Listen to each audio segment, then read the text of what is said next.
यह एक दुर्भाग्यपूर्ण घटना है। एक बार फैजाबाद जिले के गौरा घाट स्टेशन पर एक दुर्गेश नाम का ऑटो ड्राइवर अपनी ऑटो लेकर खड़ा रहता था।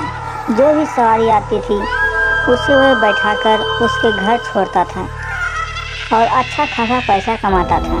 एक दिन की बात है कि उस दिन जोर जोर से बारिश हो रही थी और रह रहकर बिजली चमक रही थी। रात के समय साफ साफ कुछ दिखाई नहीं दे रहा था। वह वापस अपने घर को आने का सोचा। वह सोच ही रहा था, उसे याद आया कि 1 घंटे बाद एक पैसेंजर ट्रेन आने वाली है और वह फिर से वहीं पर रुक गया। इतने में और घना अंधेरा छा गया।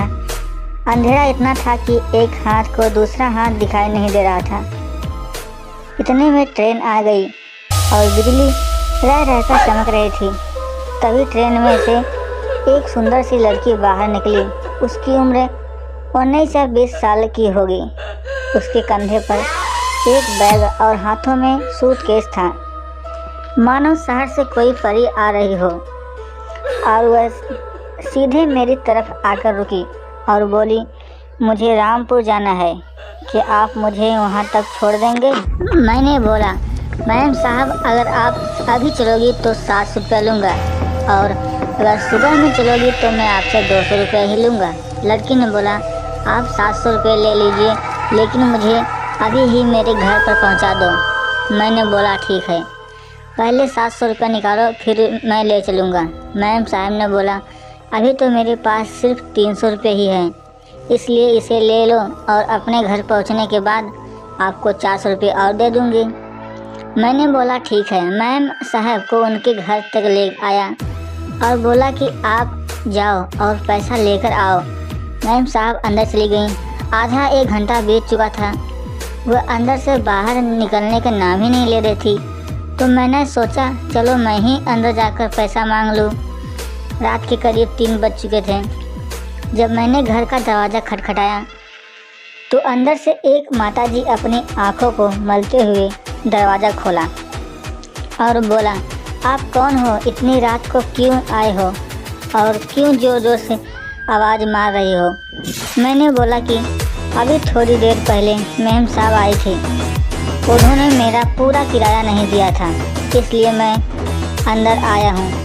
माताजी ने बोला, यहाँ पर तो केवल मैं और मेरे पति के अलावा कोई नहीं रहता। यहाँ पर कोई मेहम साहब नहीं रहती थी। कुछ बरस पहले यहाँ पर मेरी बेटी रहती थी, जो अब नहीं है। मैंने पूछा, क्यों माताजी, अब वह कहाँ रहती हैं? बात करते करते सुबह हो गई। अचानक मेरी नज़र दीवार पर पड़ी। तभी मैंने देखा कि मैम साहब की फ़ोटो पर। मैंने बोला कि माताजी, ये मैम साहब थी जिनको मैं लेकर आया था। माताजी रोते रोते बोली, बेटा ये कैसे हो सकता है, क्योंकि यह तो 5 साल पहले ट्रेन के नीचे आकर कट गई थी, उसकी मृत्यु हो गई थी। तब तो मेरे होश उड़ गए और हाथ पैर ठंडे पड़ गए। मैंने बोला, मैं जाता हूँ, मुझे कोई पैसा नहीं चाहिए। और मैं जोर से दौड़ा कर ऑटो रिक्शा तक घर आया। ऑटो में बैठकर ऑटो को जोर जोर से भगाने लगा। तभी मेरी नज़र पीछे वाली सीट पर पड़ी तो मैंने देखा कि 400 रुपये पड़े थे। मैंने पैसे लेकर मंदिर में चढ़ा दिए और भगवान से प्रार्थना करने लगा कि मैम साहब की आत्मा को शांति मिले। और तभी से ही मैंने रात को ऑटो चलाना छोड़ दिया।